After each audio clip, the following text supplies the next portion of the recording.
The year was 395 BC, and the once mighty Sparta stood at the height of its power.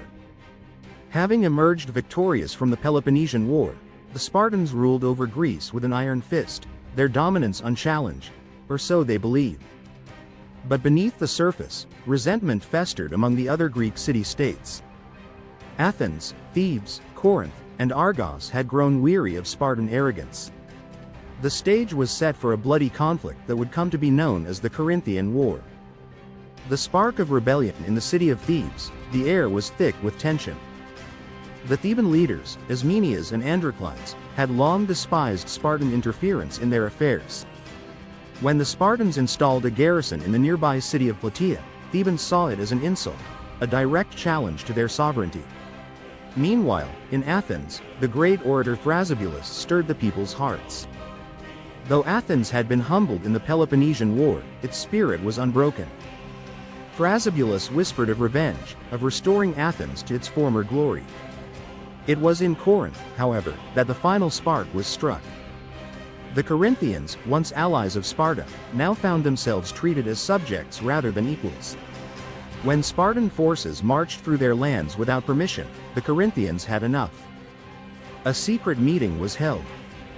Representatives from Thebes, Athens, Corinth, and Argos gathered in the dead of night. "We cannot let Sparta rule us forever," a Theban envoy hissed. "They grow stronger while we weaken," an Athenian added. "Then let us strike before they crush us completely," declared a Corinthian noble. And so, the alliance was born. The war begins. The first clash came at Haliartus in 395 BC.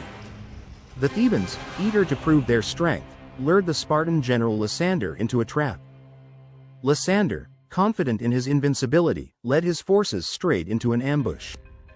The battle was fierce, but in the end, Lysander lay dead on the field, his body surrounded by fallen Spartans. When news reached Sparta, shock turned to fury. King Pausanias marched north with a full army, but the allied forces were ready. The Spartans were forced to retreat, their pride wounded. The following year, the two sides met again at Coronea. The Spartan king Agesilaus, a hardened warrior, had just returned from a campaign in Asia Minor. He was determined to crush the rebellion once and for all. The battle was brutal, with neither side willing to yield. In the end, Agesilaus claimed victory, but it was a hollow one. The allied forces remained unbroken. The Persian game. As the war dragged on, a new player entered the fray: Persia. The great king Artaxerxes II had watched the Greek infighting with amusement. Seeing an opportunity to weaken Sparta, he offered gold to the Athenians and Thebans, fueling their war efforts. The Persian gold allowed the allies to build a powerful fleet. Under the command of the Athenian admiral Conon, they smashed the Spartan navy at the Battle of Cnidus in 394 BC. Sparta's dominance at sea was shattered. The siege of Corinth. The war's fiercest fighting centered around Corinth. The city became a battleground, with Spartans and allies clashing in its streets. The Corinthians, desperate to hold their ground, even built a fortified wall to cut off Spartan advances. But betrayal lurked in the shadows. A faction of Corinthians, tired of the bloodshed, secretly negotiated with Sparta.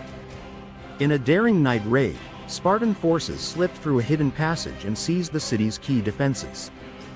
The allies were forced to retreat, but the war was far from over. The endgame. By 387 BC, both sides were exhausted. Sparta, though battered, still held the upper hand. Persia, now fearing an Athenian resurgence, switched sides and brokered a peace. The king's peace, or peace of Antalcidas, was dictated by Persia's terms. All Greek cities were to be independent, a blow to Thebes and Athens. Sparta would enforce the peace, ensuring its dominance continued. The Corinthian War was over. Sparta remained the hegemon, but its grip was weakening. Thebes and Athens, though defeated, were not broken. The seeds of future conflicts had been sown. Epilogue. The wheel turns. In the years that followed, Thebes would rise under Epaminondas, shattering Spartan power at Leuctra in 371 BC. Athens would rebuild its navy, dreaming of empire once more. The Corinthian War had changed nothing and everything.